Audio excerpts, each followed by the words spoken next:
Indian election 2024 इन्हें दुनिया के सबसे बड़े और सबसे अहम इंतखाबात समझा जा रहा है। उसकी वजह यह है कि नरेंद्र मोदी साहब जो 2 बार वज़ीर आज़म रह चुके हैं, वो नाकाबिल शिकस्त समझे जा रहे हैं कि अब की बार तो 400 से ज़्यादा सीट्स ले जाएंगे ये लोकसभा की, और नारा भी यही है। पहले तो था मोदी है तो मुमकिन है, और अब है अब की बार 400 पार। लेकिन जहां इंडियन मीडिया में नरेंद्र मोदी साहब के शादियाने बजाए जा रहे हैं, उनकी इकोनॉमिक पॉलिसीज़ को डिस्कस किया जा रहा है, सराहा जा रहा है, तो दूसरी तरफ जो वहाँ पे कुछ कम्युनिटीज़ हैं वो खौफ का भी शिकार हैं। खुसूसन जो अपोजिशन है वो ये समझती है कि इंडिया डिक्टेटरशिप का शिकार होने जा रहा है, और आइंदा इलेक्शंस तो शायद इस तरह भी ना हो पाएँ जिस तरह भी थोड़ी बहुत किसी ना किसी के लिए गुंजाइश है। क्यों है खौफ? उसकी वजूहात क्या हो सकती हैं? नरेंद्र मोदी क्या बनने जा रहे हैं? देखिए, ये डिबेट इंडिया में चल रही है। एक सेक्शन है इंडियन लिबरल क्लास का कि हिंदुस्तान अंडर मोदी एक फाशिस्ट रेजीम बनने जा रहा है, या बन गया या बनने जा रहा है। फाशिस्ट से मुराद उनका ये है कि जमहूरियत के जो इदारे होते हैं, इंस्टीट्यूशंस होती हैं, मीडिया हो, अदलिया हो, ब्यूरोक्रेसी हो, ह्यूमन राइट्स ऑर्गन्स हो, अकाउंटेबिलिटी के इदारे हों, सिविल सर्विस की इंस्टीट्यूशंस हों, ये सब जो हैं ये हिंदुआइज हो रही हैं, और ये सियासी तौर पे मज़हब को इस्तेमाल किया जा रहा है। और जो इंडिया का जो ओरिजिनल बेस था, जो जवाहरलाल नेहरू ने रखा था ऑफ सेकुलर इंडिया, उस सेकुलर इंडिया का बेस ख़त्म हो रहा है।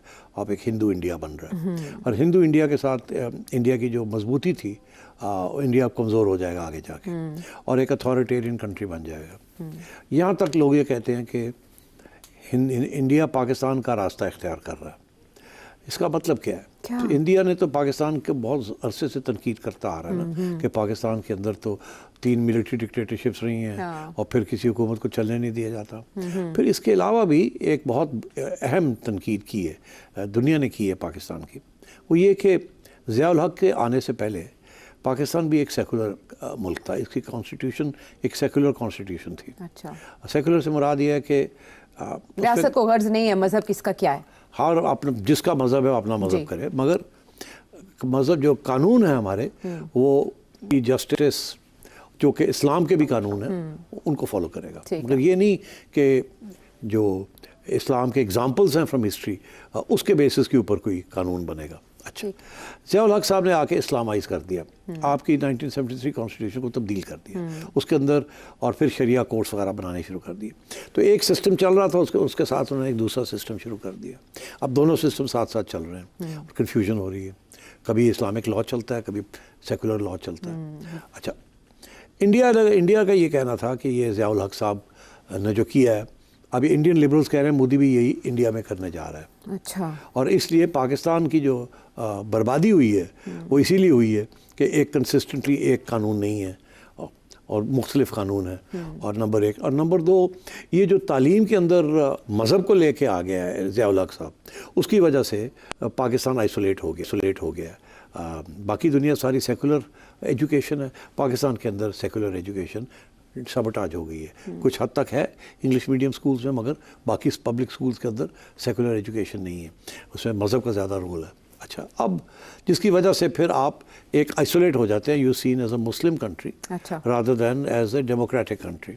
और दुनिया में आपने देखा जब से ये 9/11 हुआ, और उससे पहले भी, कि एक इस्लाम के ख़िलाफ़ एक पूरा महाज बन रहा था। वो इस हद तक हुआ कि अब सऊदी अरेबिया में भी रिवर्स गियर लगा दिया MBS ने, मोहम्मद बिन सुल्तान ने। तो इसलिए लोग कहते हैं कि जी पाकिस्तान को बहुत नुकसान हुआ है ज़िया-उल हक़ की इस्लामाइजेशन से। क्यों? कि वो इस्लामाइजेशन नहीं थी, वो एक पोलिटिसाइजेशन थी। ज़िया को अपनी लेजिटिमेसी के लिए, क्योंकि उसके पास वोट नहीं था, तो उसने फिर मज़हब को इस्तेमाल किया कि जी कि मैं तो एक किस्म का इस्लाम लाने वाला हूँ, और उसका सहारा लिया, और उससे इस्लाम को सियासी तौर पे एक क्लोक पहना दिए, एक कपड़े पहना दिए अपनी सियासत को इस्लाम के, उसको लिबादा ओढ़ दिया। तो जिसकी वजह से हमारा सारा तालीम का जो सिस्टम है वो, हम अब इंटीग्रेट हुए हैं दुनिया के साथ, मगर हमारा सिस्टम ऐसा है कि हमें इंटीग्रेट नहीं होने देता दुनिया के साथ। क्योंकि जब दुनिया मांगती है वो प्रोफेशनल्स मांगती है, वो रिलीजियस स्कॉलर्स नहीं मांगती। ठीक, तो जब हमारे लोग बाहर जाते हैं तो वहाँ अगर प्रोफेशनल्स भी हैं तो उनकी जो रिलीजियोसिटी है वो उनके रास्ते में आ जाती है, और वो फिर आइसोलेट हो जाते हैं। तो इसलिए उन्होंने ये कहना शुरू कर दिया कि India is going the Pakistan route. Okay, this is तो इंडिया की जो मजबूती थी, जो नए जवाहरलाल नेहरू ने बात की थी, उसने कहा था इंडिया की स्ट्रेंथ जो है उसकी डाइवर्सिटी में है, अगर मुख्तलिफ किस्म की कौमें रहती हैं और वो एक पूरा बुके फ्लावर का बनता है जिसके साथ में इंडिया है। और दुनिया का रोमांस जो था इंडिया के साथ वो इस बुके के साथ था कि इसमें कितने मुख्तलिफ खूबसूरत फूल हैं, मुसलमान भी हैं, हिंदू भी हैं, जैन भी हैं, बुद्धिस्ट भी हैं, क्रिश्चियंस भी हैं, पारसीज भी हैं, सारे हैं। तो ये सिर्फ एक हिंदू मुल्क नहीं है। पाकिस्तान का बिल्कुल उल्टा था कि कोई फुल पड़िया ने होले भी कोई गड़बड़ हुई और सारे तो सुगांदे फिरते थे और पता नहीं उसकी एनीवे इससे ज़्यादा बात नहीं करनी चाहिए। हाँ, तो अब बात ये है कि तो वहाँ डिबेट ये चल रही है।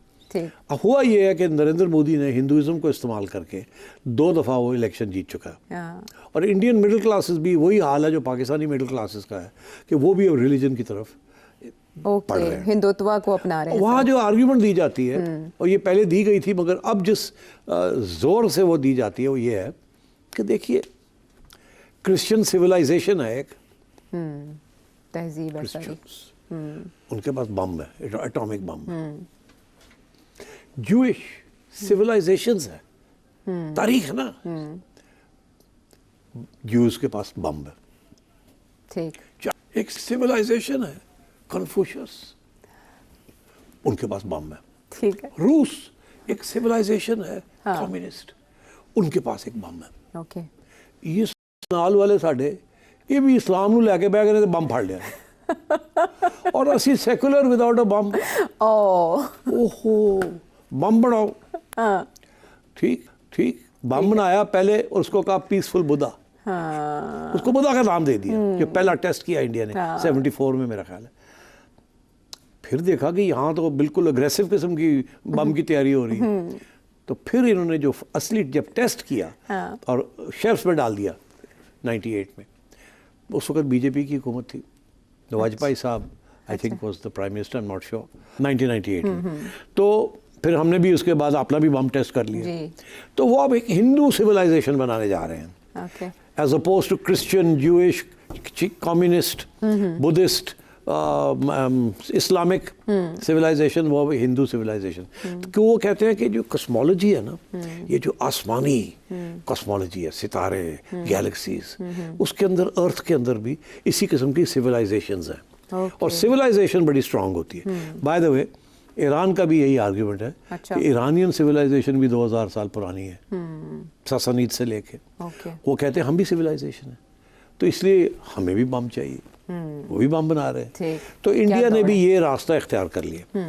अब आइए बात यहाँ कि इसके साथ हुआ ये कि एक मेजॉरिटेरियन, उनको जो वोट मिलने शुरू हो गए, वो इतने वोट मिलने शुरू हो गए कि वो वन पार्टी डोमिनेट कर रही है। One party state. ये जो ट्रेंड है ना मेजॉरिटेरियनिज्म का, मेजॉरिटेरियनिज्म और डेमोक्रेसी में सिर्फ थोड़ा सा बड़ा क्रिटिकल फ़र्क है। जमहूरियत का मतलब ये होता है कि जो मेजॉरिटी पार्टी होती है वो रूल करती है, मगर जो इदारे होते हैं सारे वो डेमोक्रेटिक इदारे होते हैं। वो सबके इदारे होते हैं, सिविल सोसाइटी के इदारे होते हैं, उस पार्टी के इदारे नहीं होते। ठीक है। मगर फाशिज्म के अंदर या मेजॉरिटेरियनिज्म के अंदर वो जो सारे वो इदारे जो हैं वो सारे उस पार्टी के बन जाते हैं। ठीक है। बाय द वे खान साहब भी यही करने जा रहे थे यहाँ। अच्छा। कि अगर खान साहब ये इलेक्शन में अगर जीत जाते तो वो भी रियासत के इदारों को पीटीआई के इदारे बनाना चाह रहे थे। तो इसलिए वो भी, इसीलिए उनके ऊपर भी इल्ज़ाम ये लगता है इमरान खान के ऊपर कि वो भी एक फाशिस्ट गवर्नमेंट यहाँ बनाना चाह रहे थे और जो जमहूरियत के इदारे थे उनको ख़त्म कर रहे थे। मीडिया इधर उधर सब, जुडिशरी के ऊपर प्रेशर और मीडिया के ऊपर प्रेशर और फौज के साथ सेम पेज, ये सारा वही ड्रामा था। ठीक है। इंडिया में भी ऐसे ही है, वहाँ के टैक्स अथॉरिटीज़, मीडिया अथॉरिटीज़ सारे जो है मोदी के साथ मिल गए।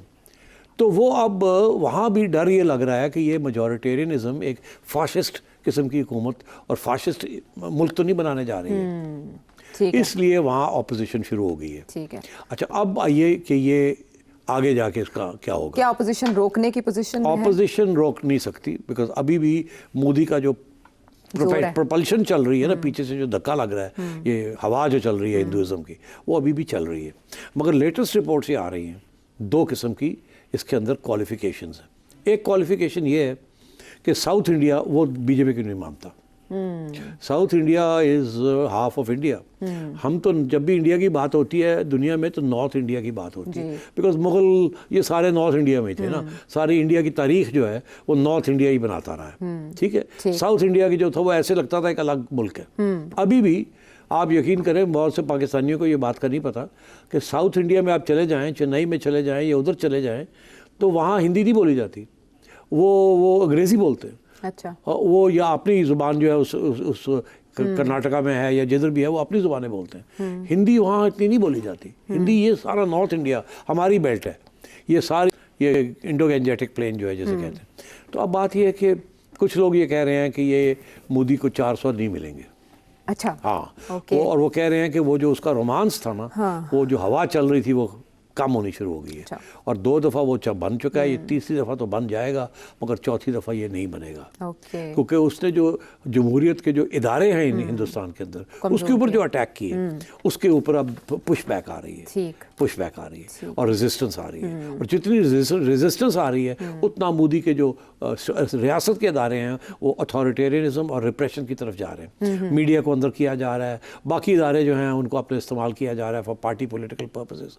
उनकी इंटेलिजेंस एजेंसियां हैं या उनकी टैक्स अथॉरिटीज़ हैं. या आप देखें इलेक्शन कमिशन, पहले इलेक्शन कमीशन में भी उसने तब्दीली कर दी. पहले वो इंडिपेंडेंट 3 होते थे, अब गवर्नमेंट ने अपॉइंट करना शुरू कर दिया. तो मैं ये समझता हूँ कि ये बहुत इंटरेस्टिंग इलेक्शन होगी. जीतेगा ज़रूर मोदी, बट क्या वो कामयाब हो जाएगा कि इंडिया को फॉर एवर एक हिंदू इंडिया बना देगा या पुश बैक आएगी आगे जाके. अगर तो वो चौथी दफ़ा इलेक्ट हो जाता तो फिर मैं ये कहूँगा कि ये जो कुछ हुआ है, जैसे पाकिस्तान में पुश बैक ज़ियाउल हक को करना इतना आसान नहीं है. अभी भी ज़ियाउल हक हर स्कूल के अंदर बैठा हुआ है. जी बिल्कुल, यही कहा जाता है ज़िया की बात. हिंदुस्तान में भी पूरी 2 जनरेशंस बन जाएंगी जिनके अंदर हिंदुइज्म और उसकी सुप्रेमेसी वो जो है वो आएगी. तो फिर मैं समझता हूँ कि India will be in very serious trouble, because then ये जो छोटे छोटे बाकी वहाँ के जो मुल्क है उसके अंदर वो जो बाकी फूल हैं वो फिर मुरझा जाएंगे. जब वो मुरझाएंगे तो रेजिस्टेंस आएगी और वायलेंस होगा. और नरेंद्र मोदी साहब को ब्रेक लगाना उसी तरह ज़रूरी है जिस तरह अभी शो में ब्रेक लेना हमारे लिए नागुज़ीर हो चुका है. बड़ी इंटरेस्टिंग